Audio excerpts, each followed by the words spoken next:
हमारे साथ में आमदार अमोल मिटकरी मौजूद है। इनसे बात करते हैं। कई सारे मुद्दे हैं जो हिवाई अधिवेशन में जिन पर गौर फरमाने की ज़रूरत है।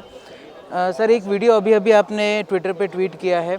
उस वीडियो में कुछ लोग दलाली लेते हुए नज़र आ रहे हैं। इसके बारे में थोड़ा सा विस्तार में बताइए।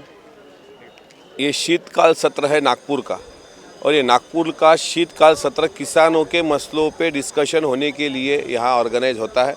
हालांकि वो 15 दिन 21 दिन का होना ज़रूरी था, लेकिन 7 दिन में किसानों के मसले हल नहीं हो सकते।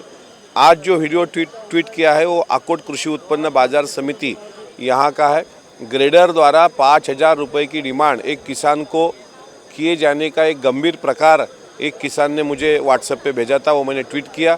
उस डिपार्टमेंट के मिनिस्टर है जय कुमार रावल साहब। जय कुमार रावल साहब इसके बारे में सदन में उसका स्पष्टीकरण ज़रूर देंगे, क्योंकि उसी कृषि उत्पन्न बाजार समिति पर मैंने पिछली बार भी एक लक्ष्यवेधी लगाई थी, जिसमें उन्होंने कहा था कि हम एसआईटी द्वारा चौकसी की मांग रखेंगे, लेकिन अभी तक एसआईटी गठित नहीं हुई और इसकी वजह से इस तरीके की दलाली हो रही है।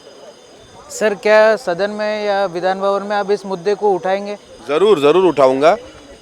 360 का जो प्रस्ताव अभी सदन में रखा गया है कल से, उस पर ज़रूर अमल होगा, और मैं खुद उस पर जब भाषण दूंगा, सदन में बोलूँगा, तब उस पर ये बात रखी जाएगी।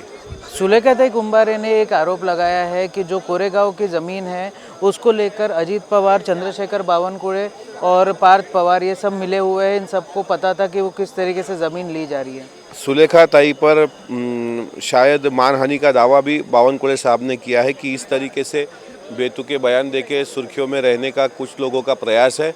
हालांकि इसमें कोई तथ्य है ही नहीं, लेकिन जिस तरीके से सुलेखा कुंभारे जी ने स्टेटमेंट दिया है, उस पर खुद बावनकुळे साहब ने उनको डिफॉर्मेशन की नोटिस इशू की है। इस 7 दिन के आखिरी सवाल है, इस 7 दिन के सत्र को किस तरीके से देखते हैं? क्या इसमें सारे मुद्दे हो पाएंगे? हेल्थ केयर है, एजुकेशन है, या फिर और भी जो किसानों के मुद्दे हैं, इन सब पे रोशनी डाल पाएंगे? मुझे नहीं लगता। 7 दिन के 2 दिन तो समाप्त हो गए। 5 दिन में ये मसले हल नहीं हो सकते। पूरा अधिवेशन काल अगर होता था 3 हफ्तों का, तो कुछ मसले हल हो सकते थे, लेकिन मुझे लगता नहीं कि 5 दिनों में कुछ होगा। तो ये थे आमदार अमोल मिटकरी, जो कि बात कर रहे थे किस तरीके से जो उन्होंने अभी वीडियो ट्वीट किया है उसमें कथित तौर से दलाली लेते हुए कोई नज़र आ रहे हैं। उस मुद्दे को ये यहाँ पर विधान भवन में उठाने की बात कर रहे हैं। साथ ही साथ उन्होंने ये भी कहा कि सुलेखाताई कुंभारे ने जो आरोप चंद्रशेखर बावनकुळे पे, डीसीएम अजीत पवार पे और पार्थ पवार पे लगाए, उसको लेकर उनके ऊपर में मानहानि का दावा भी किया गया है। अब आने वाला वक्त ये मुद्दा किस तरीके से तूल पकड़ता है। और दूसरी अहम बात कि ये 7 दिन का जो विंटर असेंबली का सेशन था, उसको अमोल मिटकरी ने कहा है कि 7 दिन में कोई भी मुद्दों पे बात हो नहीं सकती। उनमें से 2 दिन ऑलरेडी वेस्ट हो चुके हैं, इसलिए कम से कम 3 हफ्ते का 3 हफ्ते का सेशन होना ज़रूरी था।